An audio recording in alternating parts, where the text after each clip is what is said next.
Nurse.org and Major League Sports teams are honoring nurses with discounted game tickets and once-in-a-lifetime experiences. From throwing the first pitch to riding the Zamboni to on-court recognition, join the fun.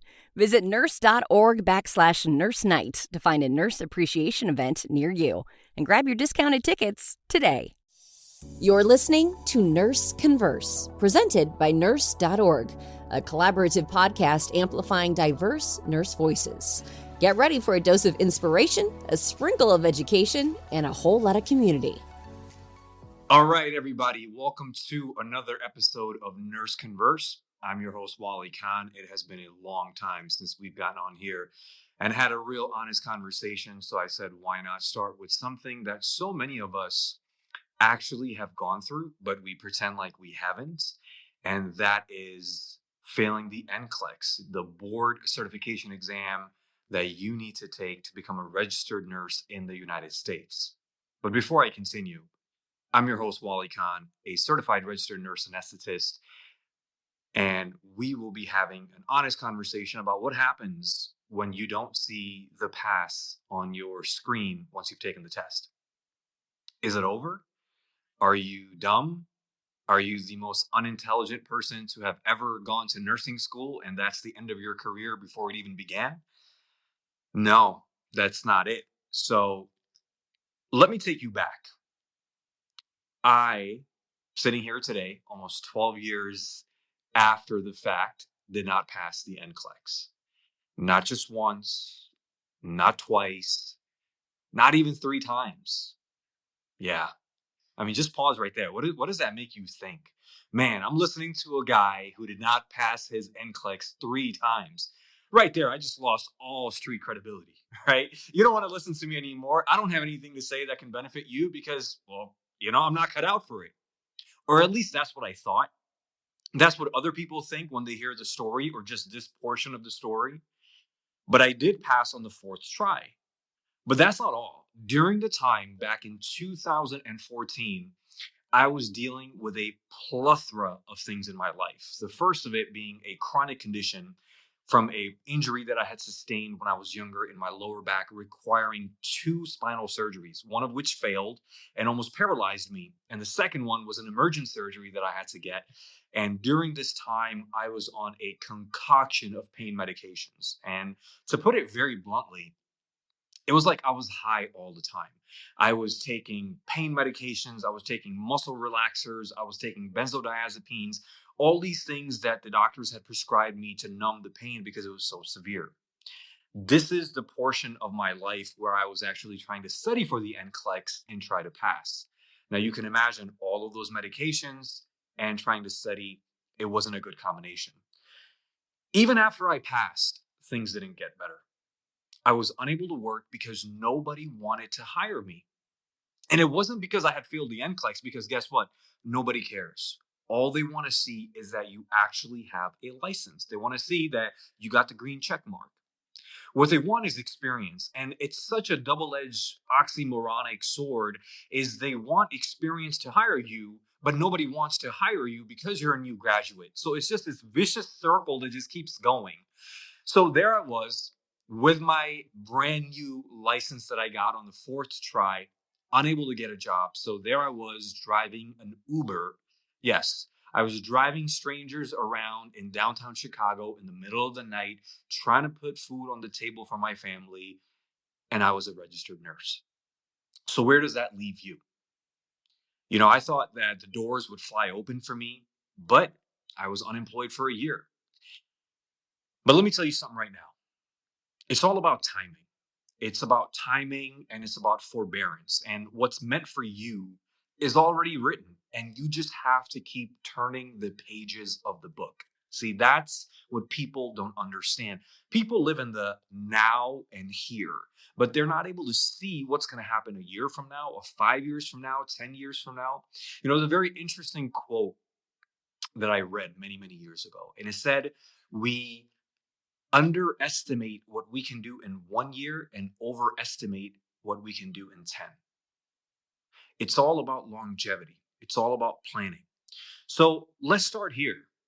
First, if you are somebody that has failed the NCLEX and were not able to pass on your first try or your second try or your subsequent try, you're allowed to be upset. You're allowed to feel discouraged, but don't let that moment define your identity. And that's the biggest thing that I can tell you. You are not a failure. You're not. You have momentarily experienced a setback, and that's all it is. You're not less than. You're simply in the middle of a powerful comeback. And I know how heavy this feels. Trust me, I've been there. And I can say that and mean it because I was deep down on the fourth level of the trench. I wasn't even in the trench, I was like multiple levels down. So I've been there. I've cried, I've shed tears because you know what? It feels like your life is over. I'm not going to be able to feed my family. All those years of going to school were for nothing. Yada, yada, yada, yada, yada. I've questioned the same things.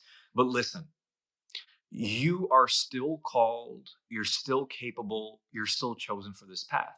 So what do? First, acknowledge your emotions.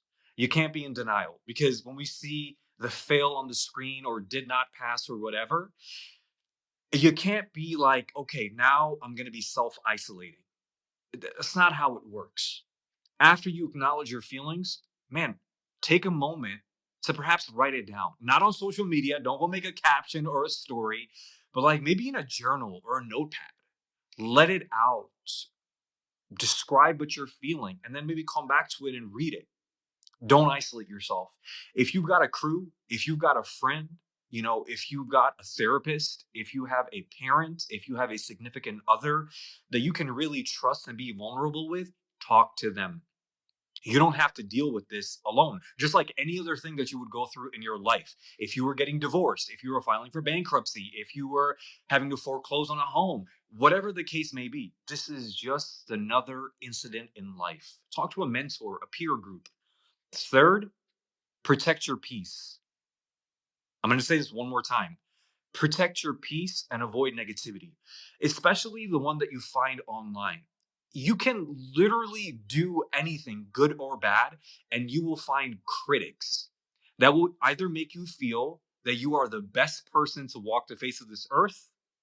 And in the same moment, you will find people that will make it feel like you don't deserve to live, that you're a burden to society. And that's not the truth. You don't have to rush to social media to get answers. You don't have to hop on a blog or do an Instagram live or share anything with anyone. It's no one's business except yours. And I can't say this again and again. You have to protect your peace. You need encouragement. You don't need comparisons. You don't need to talk to people that, passed in 70 questions or 100 questions, because that's what we do as nursing students. And if I can think back, the big thing was, oh, I passed the NCLEX in only 70 questions. Congratulations. It's an adaptive exam and it's different for everyone. And just because you didn't pass in 70 or 100 or 150, whatever the case may be, or you didn't pass at all, who cares? Who are you comparing yourself to and why? You're not even going to work in the same place, the same institution, the same unit as the people that you're comparing yourself to. And honestly, thinking back now, you will probably keep in touch with one, two, maybe three people from your cohort with who you're graduating with. So it doesn't even matter what anyone has to say or think. Now, let's talk about stress reduction. What does it mean to be mindful of yourself after experiencing this catastrophic, momentous decline in your educational career? Not passing the board exam to become a registered nurse, the very thing that you dedicated the last 4 years of your life to, you didn't get it on the first try.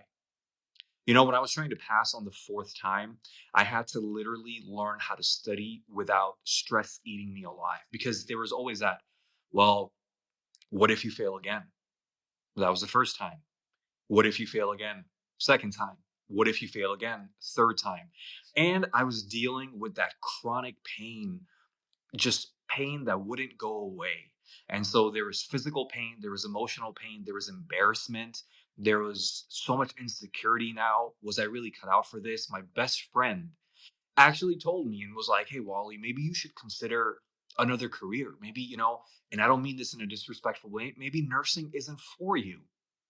And this is a person that loved me dearly and cared about me and didn't want to see me go through the same thing over and over again. But I had to be honest with myself and tell myself, no, I can do this. This does not define me. I can do this. I know deep within my soul that if I was not on all these medications, if I was not going through a health crisis, I know I'm capable. But in that moment, I couldn't see past what was in front of me. And so here is what helped me. Number one, I practiced breathing. One of the things that we forget to do when we're under stress, like heavy, heavy stress, is we forget to breathe.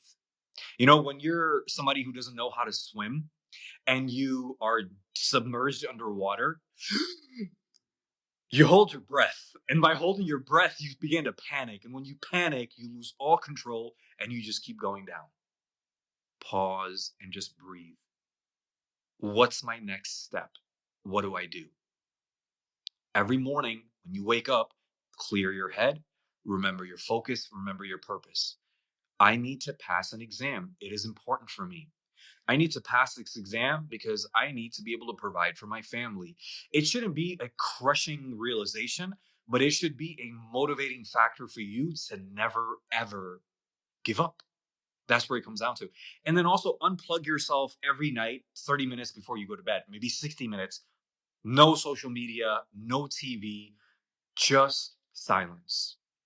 If you need to pray, pray. If you need to read, read. If you need to just sit in a dark room and breathe, do that. If you need to go outside and take a walk without your phone, do that. And stop treating rest like a reward. It's not a reward, right? It's not something you earn. It's something you need as a human being. It's something that you need to function psychologically, to repair yourself emotionally and mentally and spiritually, and most important, physically. And start treating rest like a requirement. Listen to your nervous system. Hey nurses, looking for exclusive discounts? Nurse.org has you covered with deals on everything. Save big on the essentials you need to excel in your career. Don't miss out. Visit nurse.org/discounts for the latest discounts made just for you. Okay, now that we've gotten this segment out of the way about taking care of your psyche, let's talk strategy. How do you study after you gotten the F? After you gotten fail, after fail, after fail, or maybe this was the first time that you failed the NCLEX. What now? How do you go back to the drawing board, right? How does coach tell you to revise the game plan? What are we going to do? Because like me, you probably studied hard, right? You're not a, nincompoop that was just cruising through nursing school and have no idea how to study. I mean, we had a few of those in our classes that just kind of showed up and did our thing, but not you, right? You studied, you cared because you want to take care of human beings. You don't take it for granted that you've been given this privilege to be at the bedside. So here's what changed the game for me. Number one, you need to diversify how you're studying. If something doesn't work, for example, the first time I took the exam, I studied with a course called Hearst.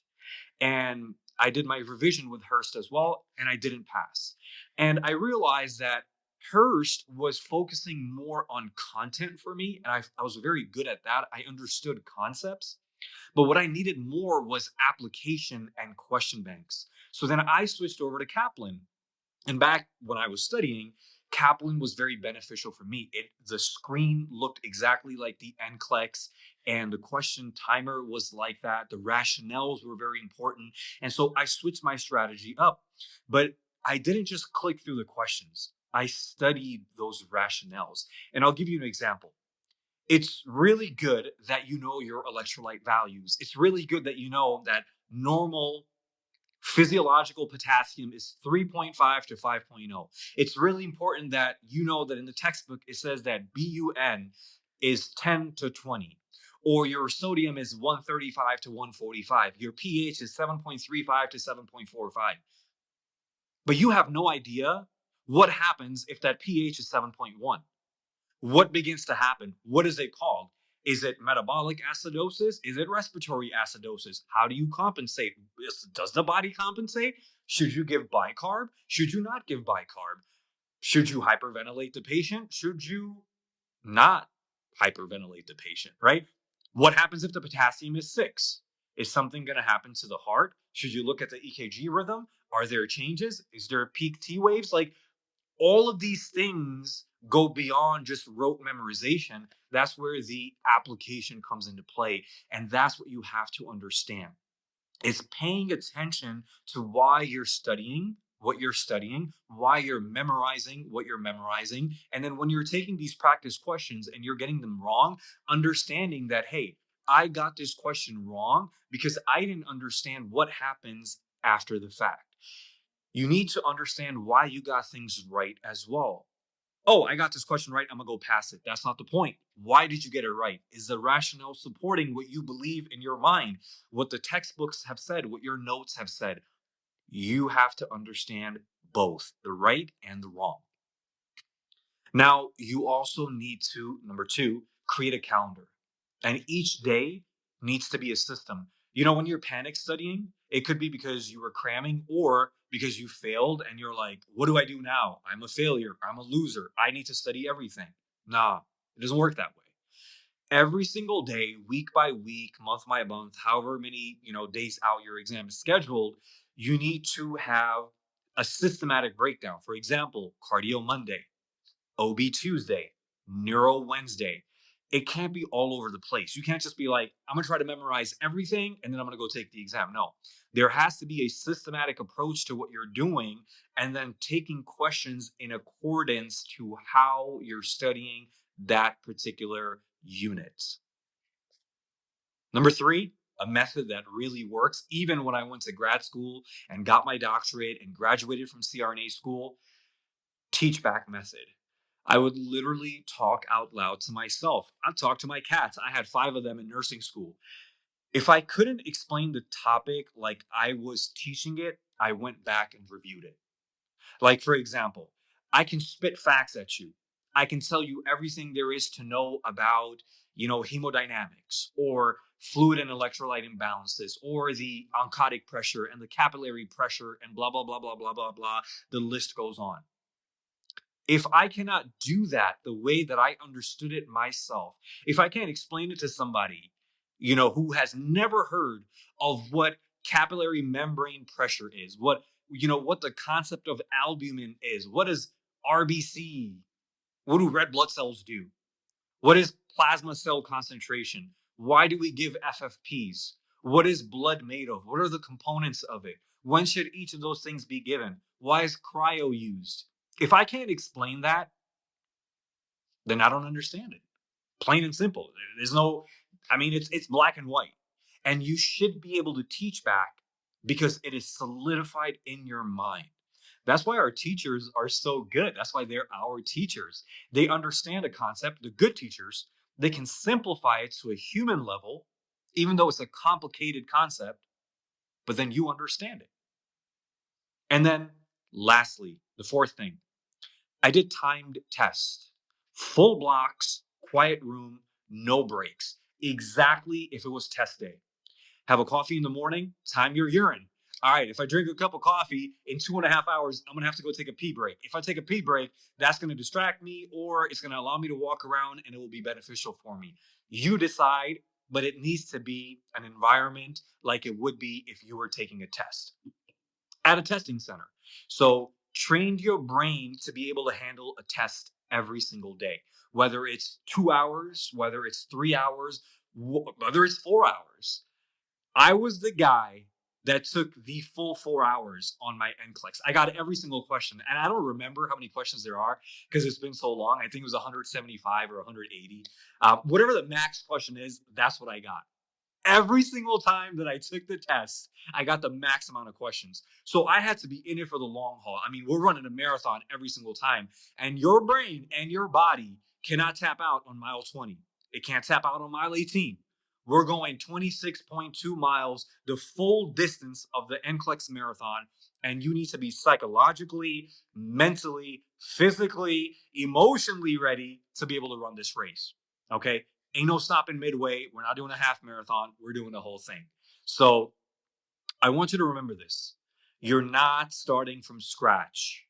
Just because you failed, you're not starting from scratch. You are starting from experience.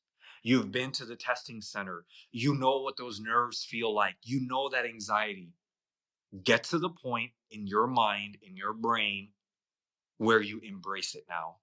Yes, I fell short, but it's not over. It's not over. It's simply not. I'm going to take it again. This test doesn't define me. I define myself. I have the work ethic. I have the grit. I have the resilience. I have the willpower. I've invested my time. I've invested my money. I'm here. And there's simply no way I'm going to crawl and roll over and just be forgotten about. That's the mindset that you need to have. Now let's talk about, I like this segment, right? When I was thinking about how to approach this, I said, what would Kobe do? Right. And I look up to Kobe, right? RIP. Kobe is my guy. It's my inspiration, my motivation for so much of what I do. But we're going to call it, instead of the Mamba mentality, we're going to call it the comeback mentality. And here's what they don't tell you. The struggle builds the skill set. Let me repeat that one more time. The struggle builds the skill set. You know, when I was in CRNA school, every single time that I struggled with intubating somebody, I learned something new. I learned to refine my technique a little bit more. I learned to view the chords a little bit better. I learned to manipulate the blade a little bit better and to position the head a little bit better and to properly position the patient. Every time I learned something new. And yeah, it sucks going from a mannequin to intubating a real patient. But the skill set that you get after you've done 1,000 of those intubations is so sweet. But the struggle is necessary. The setback, that's the part that molds your mindset. So the struggle builds the skill set, and the setback is what molds your mindset. Do you know how many patients I've connected with because I know what pain feels like? Do you understand that? I worked 5 years in a trauma ICU at Cook County Hospital in downtown Chicago, and I saw so many people at the cusp of death and people that passed away in my arms, and I had to speak to their families. I mean, I know and understand what pain looks like and feels like and sounds like and smells like. Do you know how many students I've been able to inspire because I didn't pass on the first try? I mean, the reason we're even having this conversation today, the reason I even have something to share with you and say to you is because it happened to me. And if that was the why, if I was to sit and ask God, why me, God? Why did it happen to me? Perhaps the reason we're having this conversation is enough of a reason. Because hundreds, thousands, or maybe just one person will watch this podcast and say, you know what? I'm going to put my big boy pants on and I'm going to grab myself by the bootstraps, as they say, or my big girl pants, and I'm going to go try again. And I'm going to study harder and I'm going to study smarter and I'm going to come back and I'm going to pursue my dreams. So do not hang your head in shame. Stand tall in your process. And I cannot emphasize or overemphasize this enough. Stand tall. Sit up, shoulders back, head up, and breathe. Your journey is different, and that difference is what will make you an unforgettable nurse. That's it. Because every single patient that you meet is going to have a different story. They're going to have a different disease process, a different diagnosis. They're going to have different needs and wants, and you will have to cater to every single one. And that's the beautiful thing. Every nurse is different. That's why there's so many specialties in our profession. A pediatric nurse is very special, and they're very different from an operating room nurse. And a cath lab nurse is very different from an ICU nurse. And an OBGYN nurse, a mother-baby nurse, is very different from a burn ICU nurse. Like every nurse, male or female, has a special, unique skill and personality and heart and empathy and compassion that they bring to the bedside. And you will never know yours if you write yourself off, because no one else is. I want you to leave with this today. You didn't fail. You're just in the waiting room for your moment. That's it. That's what it is. The NCLEX might have said not yet, but it didn't say never, right? And that's what you have to understand. You got to keep going. You got to keep believing. You got to keep preparing. And because when your time comes, and it will come, it's going to be worth every single tear. It's going to be worth every Uber ride, every lonely night, and every ounce of effort that you put in. This podcast is not about me, but I'm living proof. This podcast, this conversation is about you. And if this episode happened to cross your path, share it with someone who needs it. And I'm telling you, you don't have to be too proud. It happens to everyone. It will continue to happen to people. Every single cohort that comes year after year after year after year has a certain percentage of people that do not pass on the first try or the second try or the third try. It happens. And as always, stay grounded in your purpose and relentless in your pursuit. Thank you so much for being here with us on another episode of NurseConverse. I'm your host, Wali Khan, and I will see you on the next one. Thanks for joining Nurse Converse, brought to you by Nurse.org. Help us grow by leaving a 5-star rating and review on your favorite podcast platform. Nurse.org supports nurses with career and education tips, life advice, and breaking news. Thank you for all you do and for being you.